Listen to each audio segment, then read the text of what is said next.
donc cette nouvelle démonstration.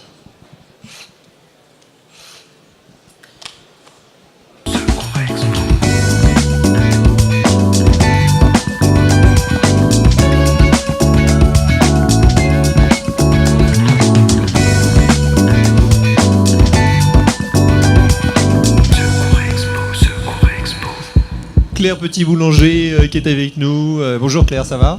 Oui, bonjour Christophe, ça va C'est un très petit bien. peu surréaliste, là on est, on est juste à côté de France. La victime, ça va France, ouais ? Besoin de quelque chose finalement ? Un bras peut-être ? Besoin d'un bras ? Ça va, c'est bon, ça va pour... C'est pas son vrai bras, voilà, hein, je tiens à vous le dire. Claire Petit-Boulanger, donc vous faites partie de la maison Renault ? Oui, je suis référent sécurité tertiaire chez Renault, la direction de la responsabilité sociale. Et mon rôle est de faire prendre en compte à tous nos services de l'ingénierie des contraintes des services de secours quand ils doivent intervenir sur nos véhicules accidentés. Alors ce qui est formidable, c'est que vous travaillez avec un sapeur-pompier. Vous êtes dans votre bureau, vous avez en face de vous donc un sapeur-pompier en uniforme. Voilà, c'est ça. J'ai cette chance en fait. C'est le seul sapeur-pompier en France et même je pense dans le monde qui du coup est détaché à temps plein chez un constructeur automobile pour faire profiter de tout son savoir sur les interventions pour que nous prenions en compte justement les contraintes des pompiers. Ça nous aide beaucoup. Et d'autre part, notre travail avec les services de secours, c'est de leur mettre à disposition des véhicules, donc celui-là en fait partie, pour qu'ils puissent se former aux interventions sur des véhicules récents, avec des aciers renforcés, de la pyrotechnie partout, des airbags un peu partout aussi. Et on est partenaire du fameux challenge national de désincarcération. Et comme cette année, le challenge international a lieu en France, on est aussi partenaire de celui-là. Ça veut dire que tous les véhicules qui vont servir pendant les 2 challenges seront tous des Renault ou des Dacia. Et donc tous les pompiers vont pouvoir travailler sur des véhicules récents. Voilà. Des véhicules crachés, en fait. Hein. Non, alors... Ah non, alors pas du tout, parce qu'ils seront en bon état, parce que là, c'est exceptionnel, hein, d'accord. Celui-là est craché, mais du coup, ils nous ont demandé d'avoir des véhicules pas crachés. C'est eux qui, en fait, suivant les scénarios qu'ils vont mettre en place, vont les déformer selon leurs besoins et à leurs demandes. Donc, du coup, non, ce sont des véhicules tout beaux, tout neufs qu'on leur met à disposition. Mais alors, j'explique quand même, pour que les gens ne soient pas trop étonnés, c'est que ce sont des véhicules qu'on appelle réforme C, qui ne sont pas possibles... Enfin, on ne peut pas les vendre, parce voilà, on ne peut pas les mettre en circulation, voilà, d'accord, ok. Donc autant qu'ils servent à quelque chose d'intelligent avant d'être détruits. Et nous, ce qui nous semble important, c'est que justement, ils puissent servir aux pompiers pour qu'ils puissent se former pour éventuellement un jour venir nous sauver quand nous, on aura besoin d'eux, quand on sera dans un véhicule récent. Voilà la démarche intelligente, donc on travaille main dans la main, constructeur et également professionnel du secours routier. On va accueillir Frédéric Garcia dans quelques instants. Vous étiez déjà en place, Frédéric, prêt à partir ? J'aimerais qu'on voit un petit peu le scénario avant et puis vous présenter Frédéric Garcia, donc, qui fait partie de l'ASAP 77. Vous êtes capitaine de l'équipe de Seine-et-Marne. En effet, j'ai la chance de représenter l'équipe seine-et-marnaise au milieu de 25 équipes françaises. Alors on participe depuis 3 années à un challenge national qui permet de se qualifier pour le challenge international. Dans mon équipe seine-et-marnaise, aujourd'hui, vous allez retrouver 4 personnes qui vont œuvrer.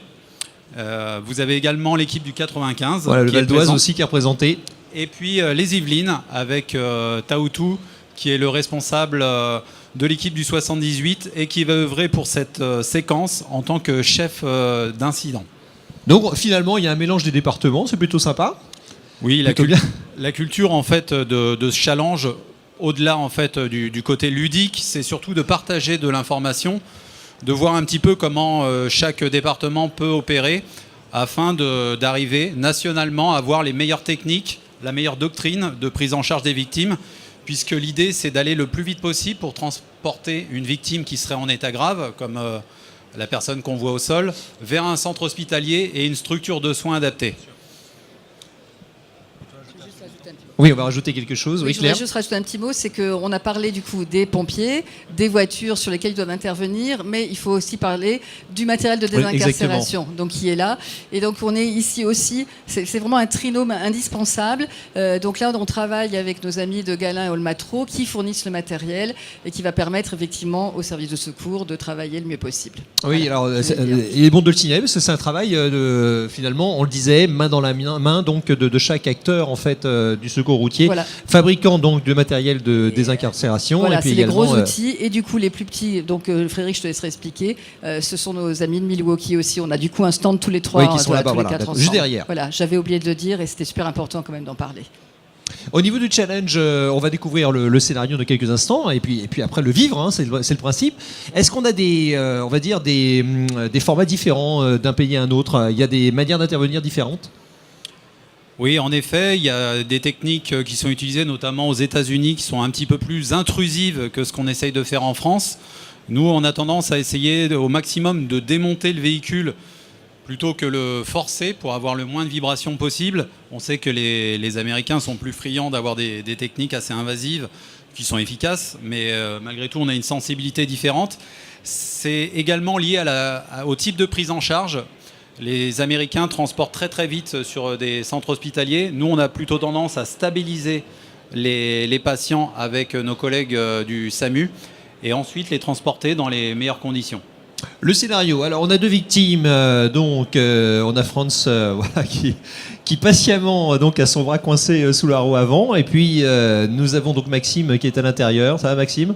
Il n'a pas l'air bien, hein, pas si bien que ça. Voilà. Donc on va intervenir sur ces deux personnes donc, en détresse. Voilà, donc le scénario, c'est un choc latéral qui s'est produit. Et le véhicule étant été heurté, il a perdu le contrôle et est venu taper un piéton. Donc on peut se retrouver ici avec 2 victimes. Et l'idée, le travail majeur au départ, c'est de voir quelle est la victime la plus grave pour assurer la première prise en charge. Ensuite, on va faire les différentes opérations avec un volet sécurisation qui est très important. C'est qu'avant de travailler à proprement parler sur la victime, c'est de s'assurer que tout est en sécurité et ensuite initier des gestes de secours jusqu'à la libération, jusqu'à l'extraction. Donc vous aurez un aire de posée qui va se situer à côté du parc matériel dans lequel on va sortir les victimes. Et puis ce qui serait pas mal pour les équipes, c'est ce qu'on fait traditionnellement, c'est qu'à partir du moment où une victime est posée sur l'aire de posée, on applaudit. Voilà, ça permet de mettre un petit côté chaleureux à l'épreuve. Ah, ils sont prêts à applaudir, on va faire un essai. Hein. Vous êtes prêts? À 3, 1, 2, 3. Tiens, Frédéric. Ah, ils sont là? Ils sont là, bien sûr. Merci en tout cas à vous. Et on va démarrer dans quelques instants. On démarre donc, on va lancer l'équipe. Il y a un top chrono. Comment ça se passe en challenge? Voilà, on est mis dans une salle d'isolement, donc on ne voit absolument pas le scénario.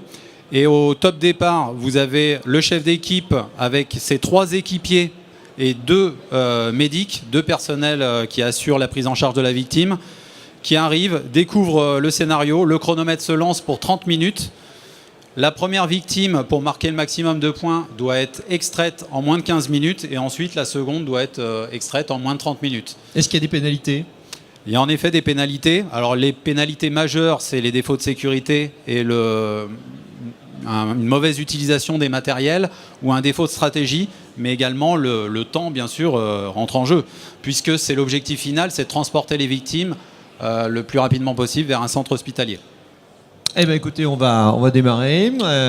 Alors le chrono, tiens, moi je l'ai. J'ai quasi 12h10. Voilà. Hein, allez, on va dire 12h10 à 2 minutes près.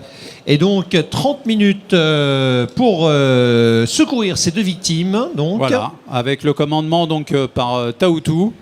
On va avoir dans l'équipe médicale, vous avez Ludo et Greg qui font partie du 77, qui sont dans mon équipe. Et parmi les techniciens, la première équipe, je vous le dirai, quand ils vont rentrer, ils sont en train de faire le choix. On va faire un petit changement d'équipe au bout de 15 minutes. Ça ne se fait pas traditionnellement, mais c'est que pour que tout le monde travaille. Allez, mesdames, messieurs, c'est parti. On peut les accueillir en les applaudissant. C'est parti. Donc Taoutou, casque bleu, va faire la reconnaissance. Donc là, l'idée, c'est d'énoncer les risques associés, d'identifier les victimes, de lancer ensuite les actions immédiates. Donc vous pouvez voir en orange la prise en charge des 2 victimes sans les toucher pour le moment. Maintenant, on vient faire un maintien de tête sur la première. Et les premières missions ont été données, à savoir la stabilisation du véhicule et de pouvoir créer le maximum d'ouvrants afin d'aborder la 2e victime. Casque blanc, Ludo, et donc le médic, c'est lui qui assure la coordination pour l'ensemble des victimes et qui va dire laquelle est prioritaire, laquelle est la plus grave. Donc vous allez voir qu'à un moment, ils vont se retrouver avec le chef d'équipe pour justement faire le point.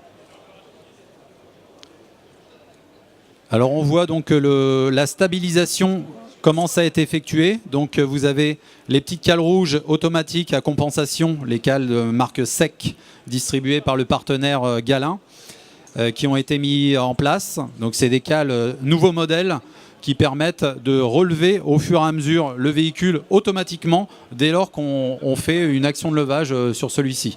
Ça permet notamment de neutraliser les effets suspensifs très facilement. Voilà, le bilan a été effectué entre Ludo et Taoutou. Et donc la victime bleue a été priorisée comme étant la plus grave. Donc c'est elle qui va être dégagée. Donc dans le challenge, moins de 15 minutes pour la première, hein, c'est ça, hein. En effet, moins de 15 minutes. Donc il faut compter à peu près 5 minutes pour faire la reconnaissance à 360 degrés autour du véhicule, de faire les opérations de sécurisation, de stabilisation, et ensuite de prendre en charge les victimes et faire un bilan.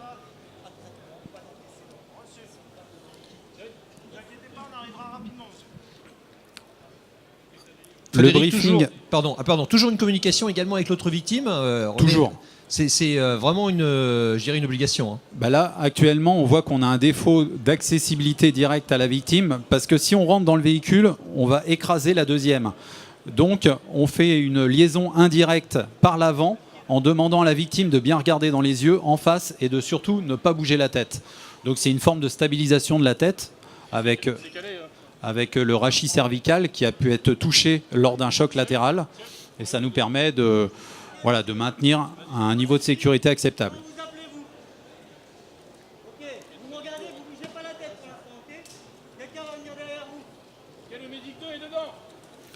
Voilà, le Médic 2 a été installé à l'intérieur. Et vous pouvez voir alors vous le voyez difficilement, mais il essaye d'ouvrir les portes depuis l'intérieur. Il fait un travail également pour tirer le frein à main, pour sécuriser le véhicule, pour éventuellement ôter la carte électronique d'un véhicule qui pourrait entraîner son démarrage inopportun. La sangle à cliquet qui est en train d'être mise en place techniquement va nous permettre de neutraliser la suspension avant, ce qui va permettre ensuite, lorsqu'on va lever le véhicule, d'être directement actif et d'éviter d'avoir des phénomènes de roulement sur le bras. Donc c'est une précaution à prendre en plus.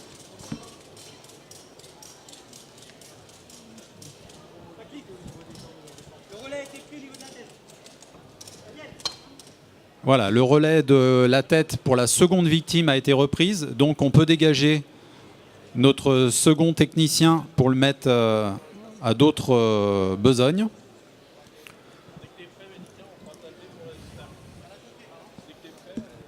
La stabilisation a été notée comme OK. Ludo est en train d'assurer la fin du bilan de la victime. Préparation de l'écarteur avec les boucliers. Alors quand on utilise un matériel à proximité d'une victime, traditionnellement on met toujours un bouclier pour éviter que s'il y a la moindre projection de matériel, elle évite de toucher la victime. Donc vous verrez, si vous avez l'occasion de participer un jour en tant que spectateur à un challenge, que chaque outil est accompagné d'un bouclier. Ça fait partie justement des nouveautés qu'on fait pour être au maximum sécuritaire.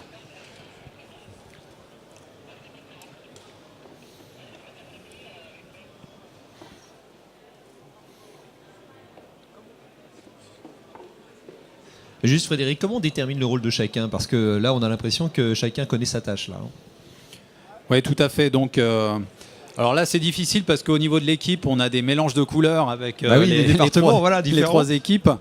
Vous pouvez voir avec le chasuble noir, et généralement, il a toujours un casque blanc. Donc, c'est le médic numéro 1. C'est celui qui est en charge de déterminer l'état des victimes et ensuite de coordonner l'extraction. Il est toujours relayé par un médic numéro 2 qui est à l'intérieur et là qui maintient la tête de la victime. Donc il lui donne également des informations. Ensuite, vous avez un chef d'équipe qui est identifié avec un casque bleu ou casque jaune, ça dépend. Et les autres sont en casque rouge pour assurer la partie technique.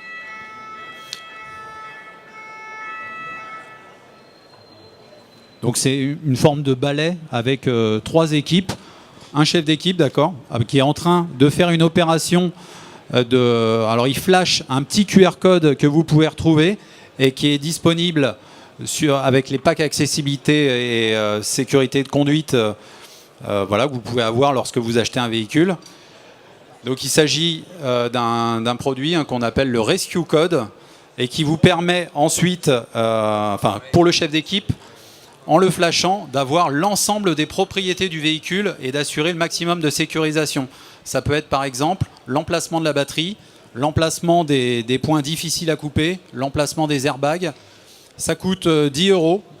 Et par contre, si vous avez un jour un accident et qu'on est obligé d'intervenir, pour nous, c'est vraiment un outil prépondérant pour nous permettre de gagner du temps.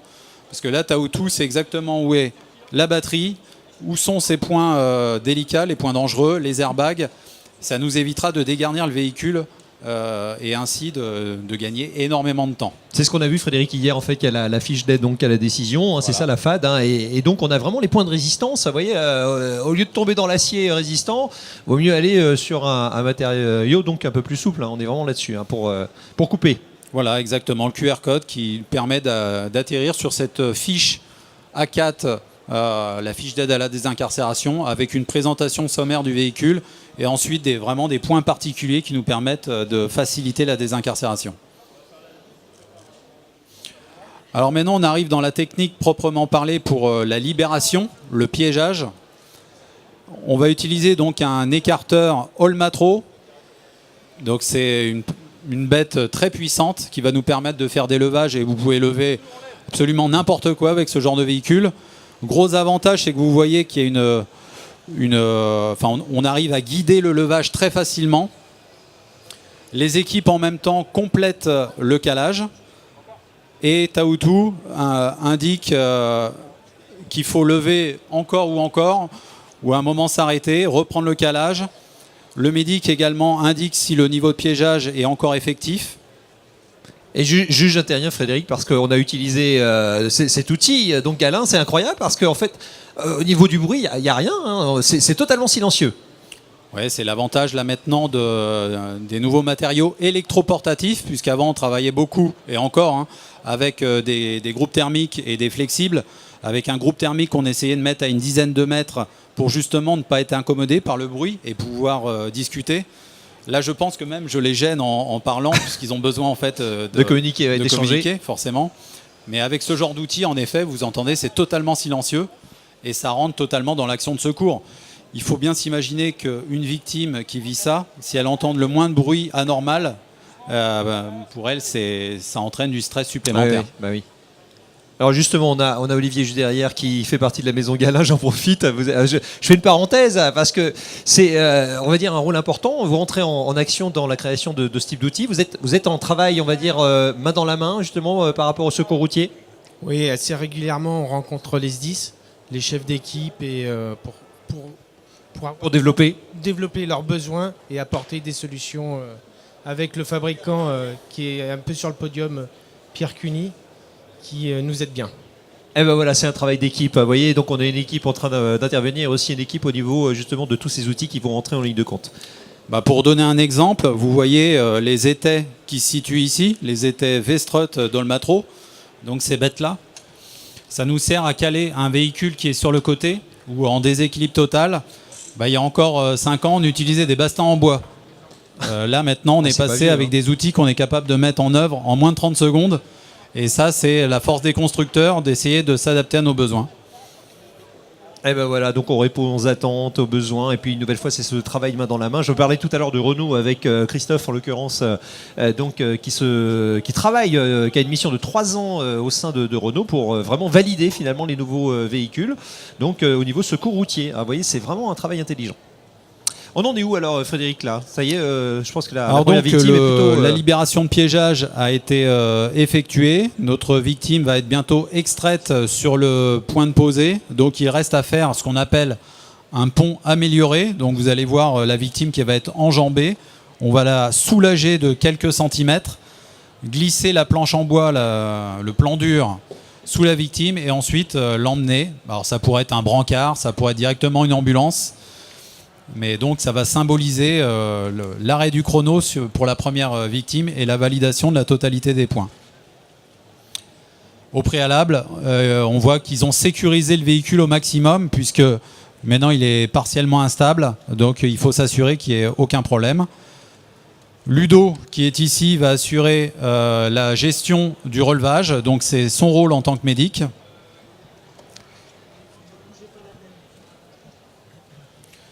Il se met volontairement donc à l'extrémité de manière à voir l'ensemble des équipiers disponibles et il annonce les commandements.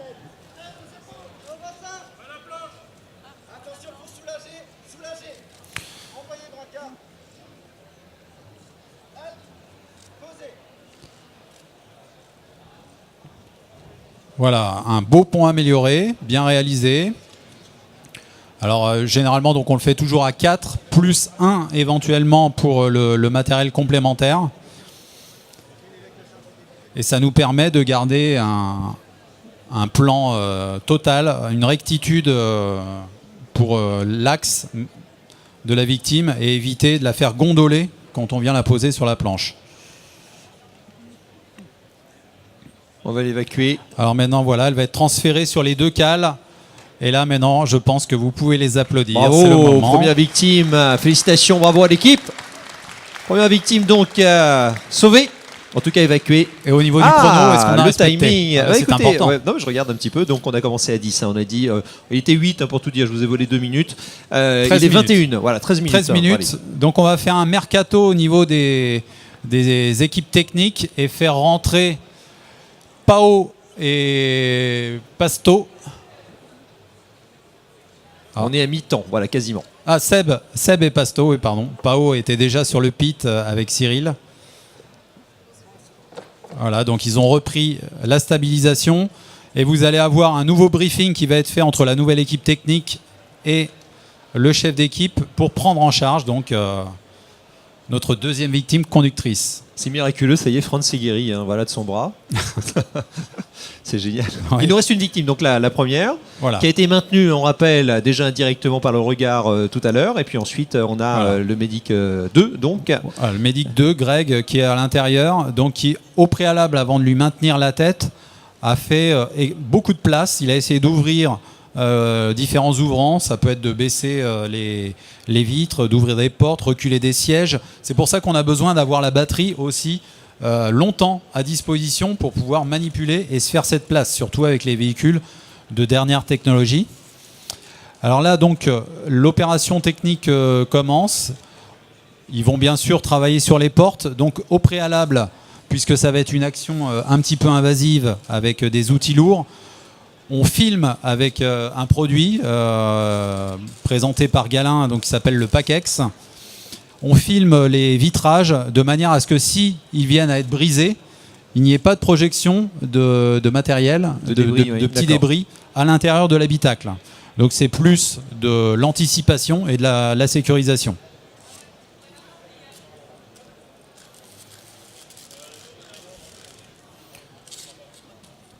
Donc je crois que Taoutou a commandé l'ouverture de la porte côté conducteur.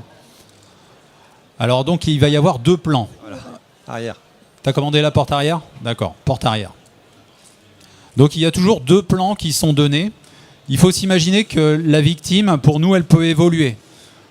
Là actuellement, elle est bien, elle est consciente, mais nous, on se dit toujours, peut-être, elle peut passer inconsciente très rapidement et on a besoin de l'extraire. Donc on va proposer au briefing un plan rapide. Donc là, ça peut être simplement l'ouverture de la portière pour faire une sortie très rapide s'il y a besoin. Et ensuite, un plan amélioré, un plan de confort, où on va faire une grande baie de sortie de manière à pouvoir l'extraire avec le maximum de sécurité. Voilà un petit peu l'idée. Et on le fait à chaque plan. Et ça, le chef d'incident marque des points à partir du moment où il expose justement sa stratégie. Voilà, le fait de montrer justement qu'on a une stratégie numéro 2, plan B. Donc ça, voilà, le jury, évidemment, on est conscient. Donc c'est parfait. Voilà, on est en train de donc tout filmer pour l'instant pour éviter ces débris sur la victime. Et toujours ces outils, voilà, qu'on aperçoit qui sont en train d'être utilisés en silence. Moi, ça m'impressionne, forcément. Voilà, donc là, on est en train d'utiliser l'outil combiné. Donc, c'est un outil qui fait et cisaille et écarteur, mais avec des capacités un peu moindres. Mais c'est un outil qu'on aime bien utiliser justement pour les ouvertures de portes quand on a peu de place pour travailler, parce qu'il est un petit peu plus léger que les autres. Donc là, le travail, c'est vraiment d'essayer de faire sauter la serrure. On travaille avec un angle à 45 degrés le plus possible et on évite de faire sauter les feuillets de métal, parce que le but vraiment de cette action, c'est de conserver du travail sur les points résistants. De l'autre côté, avec un outil de forcement, on voit Yann qui a fait de la place pour travailler directement sur les charnières. Et donc là, il prend une déboulonneuse 18 volts 5 ampères de Milwaukee et commence à démonter tout simplement les charnières. Donc c'est simple, c'est des boulons de 13. Et ça va permettre en fait de faire sauter la porte très délicatement.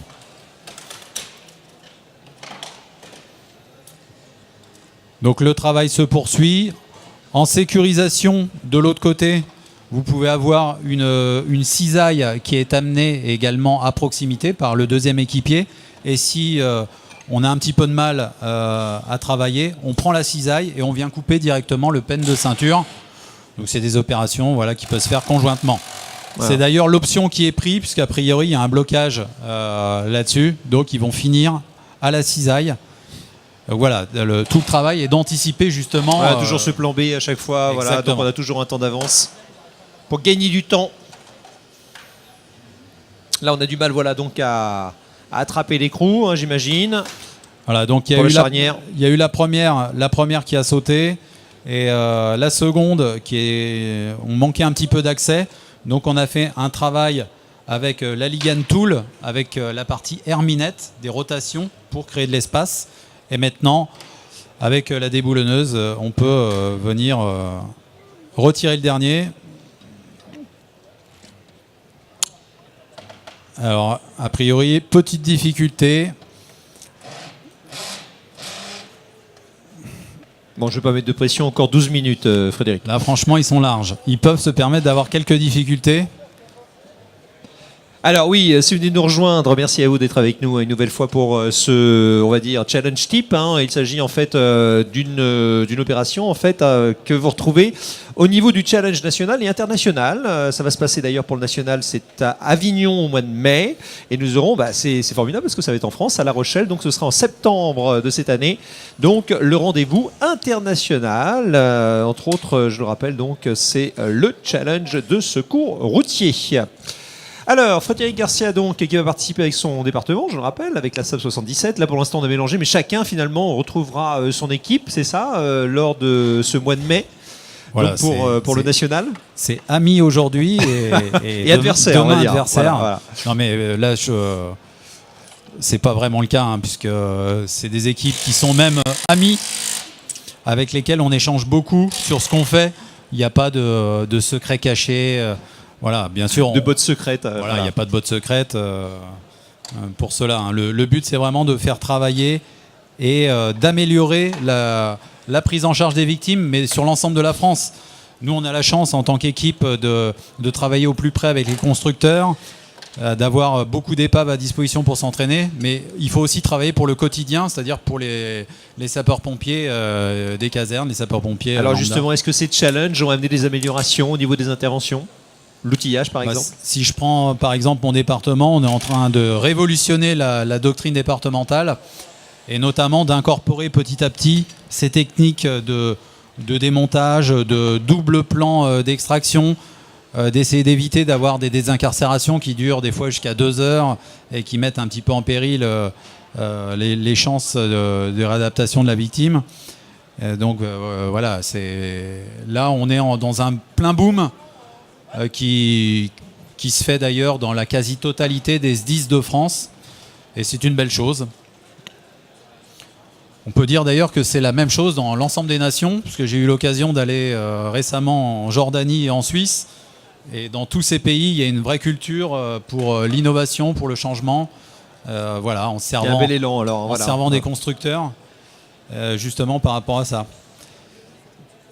Belle dynamique d'évolution donc dans chaque pays, ça c'est parfait évidemment. Si on a Oui. le même esprit, c'est. Bah, si vous prenez en fait des accidents il y a 60, porteur. il y a de 60 à 30 ans, vous voyez des victimes avec des lésions qui sont importantes, très visuelles. Aujourd'hui, avec les protections qui sont fournies par les véhicules dernière génération, comme celui-ci, les blessures sont plus fantomatiques. On a plus d'hémorragie interne, de choses comme ça, avec des victimes qui ont l'air conscientes, mais qui peuvent ensuite évoluer défavorablement. C'est tout l'intérêt justement de pouvoir les emmener sur un bloc de soins pour voir si leur état va bien ou non. Ouais, c'est ce qu'on avait avec Christophe qui est juste là-bas, donc voilà, sapeur-pompier qui travaille en ce moment en mission chez Renault, qui nous a dit qu'en fait, évidemment, malgré l'évolution des véhicules très résistants aujourd'hui, l'humain donc prend des jets jusqu'à, alors, je ne sais plus combien de fois, c'était énorme, 30, non, c'est 30 fois. 3 fois, Ouais, donc 3 fois. voilà, c'est assez incroyable donc la force qui est prise au niveau des jets par les corps, et donc c'est interne cette fois-ci. Il nous a donné l'exemple de l'œuf qu'on mélange comme ça. Voilà, oui, donc, ou par exemple, un exemple que je dis à mes stagiaires, c'est qu'on ne peut pas mettre d'airbag entre une boîte crânienne et un cerveau. Ça, c'est pas possible. Le cerveau, lui, continue d'avancer et vient percuter la boîte crânienne. Donc, au niveau des poumons qui s'écrasent contre la cage thoracique ou le cerveau contre la boîte crânienne, là, on a toujours des dégâts liés à la décélération. Voilà, on attaque la porte donc conducteur. Voilà, donc le plan rapide a été fait avec la sortie 30 degrés qui est faisable. Et maintenant, on va agrandir la baie pour avoir une baie latérale totale et pouvoir faire une sortie dans les meilleures conditions possibles. Alors tous les appareils sont sur batterie, c'est voilà, une autonomie parfaite. Ah bah là, plus besoin de secteur à côté. Là, on a la chance d'avoir vraiment la Rolls-Royce des équipements avec tout sur batterie.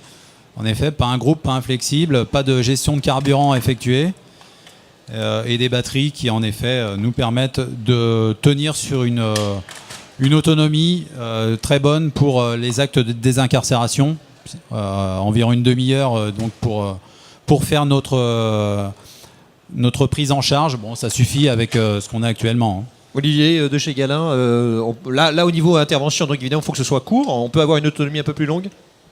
Combien à peu près avec un appareil comme ça? On est entre 30 et 40 minutes selon l'utilisation et l'outil utilisé.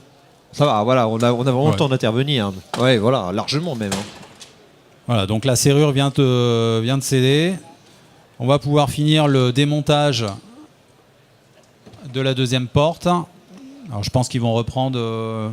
non, ils font sauter l'arrêtoir de porte avec l'outil hydraulique. Encore 6 minutes. Encore 6 minutes. Ah, ça commence à être chaud. Ah. Taoutou, je te mets un peu la pression. Il va y avoir de la pénalité, attention. Ouais, je pense que ils vont être un petit peu limite. Ça y est, les portières, donc voilà, à céder. Alors maintenant, ils vont couper le montant B.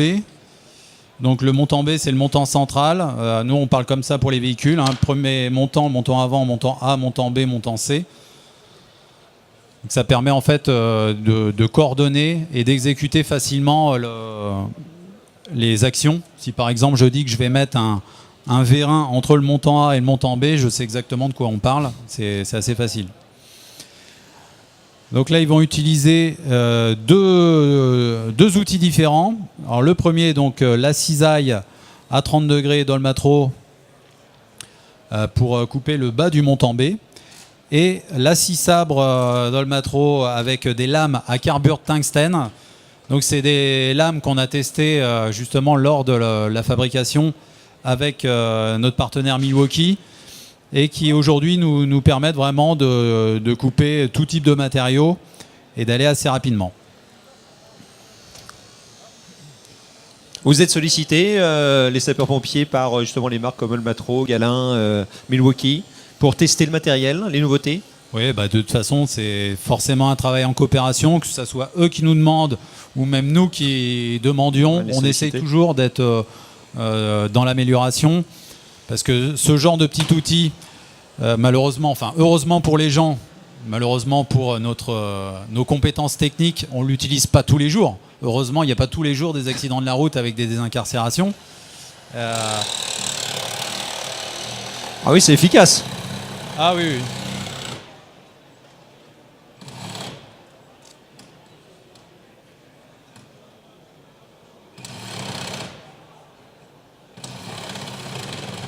Alors d'où l'utilité, je rappelle, des QR codes. Vous avez des petits codes.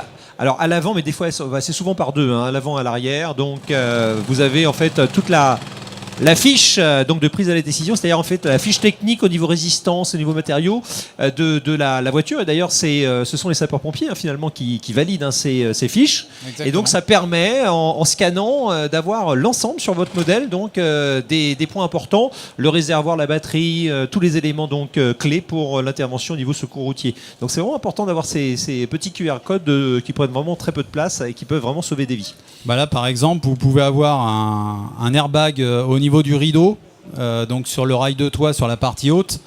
Et si on doit venir à le découper, il faut savoir exactement où est l'emplacement de la cartouche. Donc Claire ça, qui veut intervenir. Oui, je voulais en profiter parce qu'il y a le papa du Rescue Code qui est ici. C'est Laurent Mahut. Je l'ai vu tout à l'heure, il est par là. Et voilà, il est là, lève le doigt. Viens voir, viens ici Laurent, allez.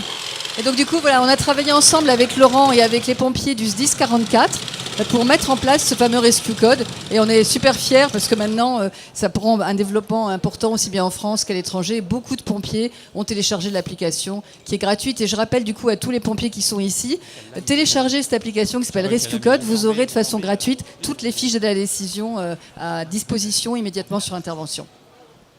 Et ben voilà, on a tous les acteurs. Vous voyez que c'est intelligent, hein, ce travail qui va de l'avant une nouvelle fois dans le secours routier. Tous les acteurs sont là. En tout cas, merci hein, de ces initiatives, de cette dynamique donc au niveau de ces outils, on va dire, qui sauvent des vies. Frédéric, alors. Moi, j'en profite pour remercier Claire et puis Renaud, parce qu'on souligne jamais assez aussi le travail des constructeurs, et notamment si aujourd'hui il y a des challenges avec des centaines de véhicules qui sont mis à disposition, c'est grâce à Renault qui a fait le choix courageux de travailler pour la meilleure prise en charge des victimes et puis surtout de concert avec nous. Donc ça, on sait très bien que sans Claire, pour l'ensemble des pompiers de France, et sans Renault, on n'en serait pas là justement sur ces améliorations. Voilà. Une rescue caresse dans le dos, voilà. Ah, c'est toujours. Mais non, mais bravo, c'est un travail évidemment qui mérite, bravo. Alors, le Montant B est en train d'être terminé sur sa partie haute. Alors, voilà, oui, donc... je me permets, Frédéric, parce qu'on a Olivier qui intervient sur l'appareil. Là, on a eu carrément un 360 de la pince, c'est ça? Ouais. On a une pince qui est prise à une prise à 360 degrés qui permet de tourner la pince dans un sens ou dans l'autre selon l'utilisation de... On reste dans l'axe. Oui.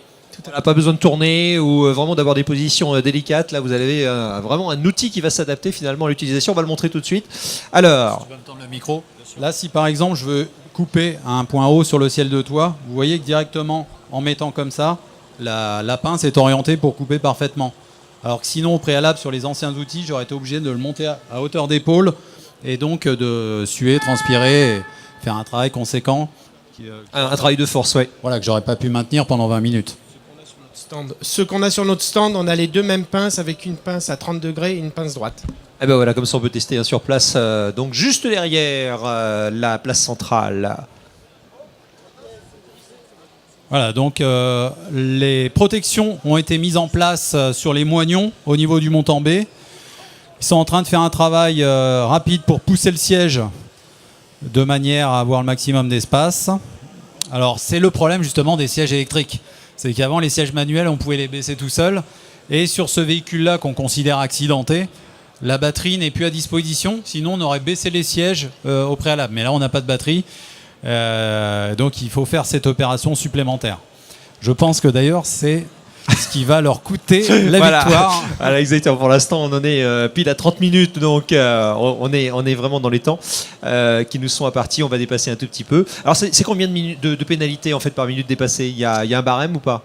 Là, en fait, le barème est très simple. C'est oui ou non, vous avez réussi à sortir la seconde victime en moins de 30 minutes. Bon. Donc la pénalité est assez lourde. Si vous n'arrivez pas à la sortir, bon, vous ne pouvez pas prétendre à un podium dans les compétitions, c'est pas possible. Non, puis là on est intervenu, on a parlé, ils ont eu du mal à communiquer, hein, c'est ça, on va leur donner des arguments. Oui, après, et c'est une démonstration, hein, donc une nouvelle fois. Après voilà, c'est Ils C'est ne aussi- déméritent pas, loin de là. On a l'habitude aussi de travailler ensemble. Tout le monde connaît son rôle. Là, on est arrivé il y a 1 heure et on a dû composer une équipe de bric et de broc.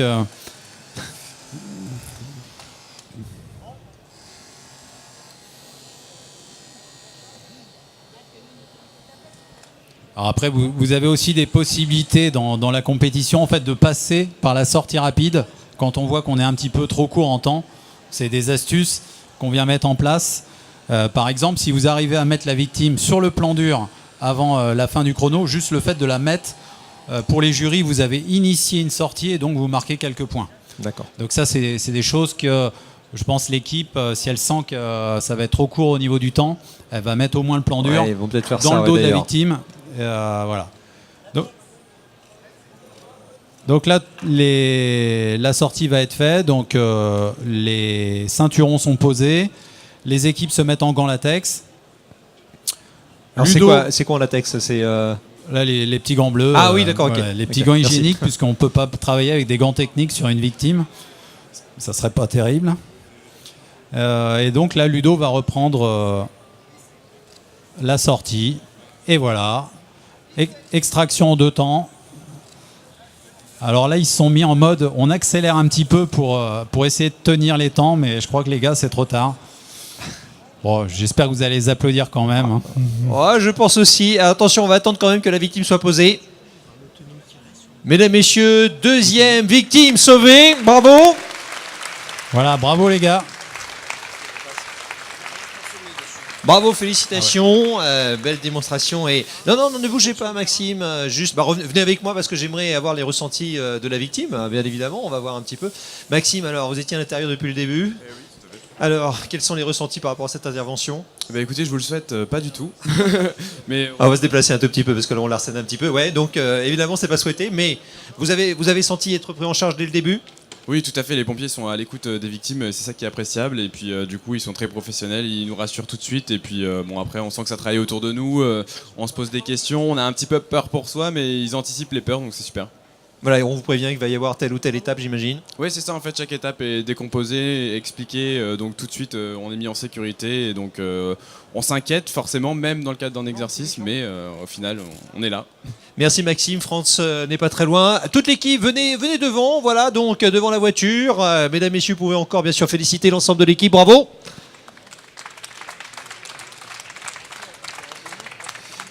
Merci à tous les acteurs. Frédéric, merci pour ces commentaires. On vous souhaite bien sûr le meilleur pour cette rencontre donc, de mai à Avignon, je le rappelle, pour ces rencontres nationales. Du 15 au 18, on peut y assister, le grand public? Oui, bien sûr, vous pouvez venir et assister à de belles démonstrations. Donc Et vous avez à encourager. peu près 8 à 10 démonstrations par jour. C'est assez spectaculaire. Est-ce que c'est rediffusé? J'imagine peut-être une chaîne, une chaîne normalement, YouTube ou genre de normalement, choses. il y a Ouais. une chaîne YouTube qui diffuse en live. Après, je ne sais pas ce qu'a prévu l'organisation. On sait que le 78, qui était organisateur l'année dernière, avait fait une belle retransmission. Donc ça sera certainement la même chose pour nos amis d'Avignon. Et puis bonne chance pour l'international aussi, on ne sait pas, hein, il y a évidemment du défi, hein, j'imagine. Donc je rappelle que ce sera en septembre, donc à La Rochelle, septembre 2019. Merci encore à vous. On va donc dans quelques instants, bien évidemment, passer à une nouvelle démonstration. J'aimerais remercier aussi tous les partenaires. Renault, entre autres, qui nous prête ses véhicules et qui participe, bien sûr, j'ai envie de dire, donc, au développement, évidemment, du secours routier. Olmatro qui est avec nous, avec ce matériel. Galin, bien évidemment, Milwaukee au niveau fabrication, donc vous l'avez compris, et outils électroportatifs qui ont donc leur importance, hein, bien évidemment, au niveau du travail de tous les jours de nos sapeurs-pompiers. On me signalait que les témoins sur l'ensemble des outils, que ce soit les Milwaukee, les Olmatro, sont vraiment en plein de charge, alors qu'on a fait à peu près 15 minutes de travail effectif. Donc en effet, hein, ça nous suffit largement pour œuvrer. Maintenant, on peut en effet peut-être passer à l'étape suivante, abandonner le thermique pour aller progressivement vers l'électroportatif. Voilà, ce sera parfait. Bah, écoutez, c'est en plein développement de toute façon, donc je pense que les fabricants sont à votre écoute. On vous retrouve d'ailleurs les partenaires juste derrière avec le stand, voilà, donc derrière, hein, c'est ça, Olmatro, Galin et Milwaukee, donc juste derrière effectivement la place centrale. Merci à tous. Dans quelques instants la suite, je vous tiens au courant, nous avons rendez-vous avec une application, c'est NFSave, donc donc qui va nous rejoindre. On vous fera une démonstration dans quelques minutes. Merci à vous et bon appétit.